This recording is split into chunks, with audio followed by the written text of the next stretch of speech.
হাতের রেখা দেখে যে পাথরগুলো দেয় বা স্টোনগুলো ইউজ করতে বলে, সেটা কি আদৌ কার্যকরী হয়? অবশ্যই কার্যকরী হয়, ওকে।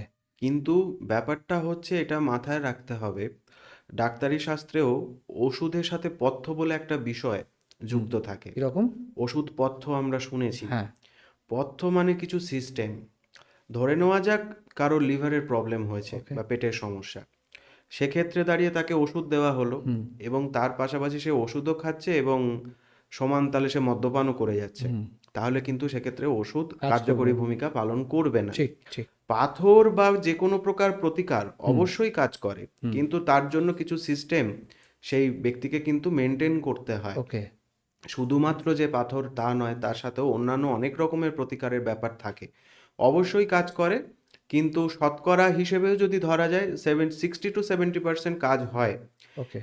অ্যাকচুয়ালি অ্যাস্ট্রোলজিক্যাল যে রেমেডিগুলো রয়েছে সেগুলো কিন্তু বর্ষার দিনে ছাতার মতন কাজ করে।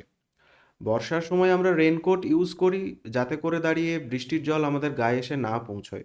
তা বলে কি এটা হয় যে বৃষ্টি বন্ধ হয়ে যায়? হুম। বৃষ্টি কিন্তু বন্ধ হয় না।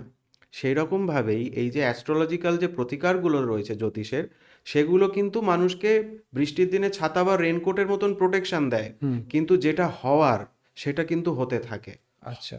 ভবিতব্য যেটাকে মানুষ বলে সেটা কিন্তু আটকানোর ক্ষমতা কারোর মানে থাকে না। ওভারঅল বলতে গেলে জ্যোতিষশাস্ত্র তোমার ভাগ্যকে চেঞ্জ করতে পারবে না, কিন্তু তোমাকে প্রোটেকশন দিতে পারবে অ্যাজ ওয়েল প্রোটেকশন বলতে। দিতে পারবে, এবং সব থেকে বড় কথা হচ্ছে জ্যোতিষের গাইডেন্সটা হচ্ছে সব থেকে বড় ইম্পর্টেন্ট বিষয়। ওকে।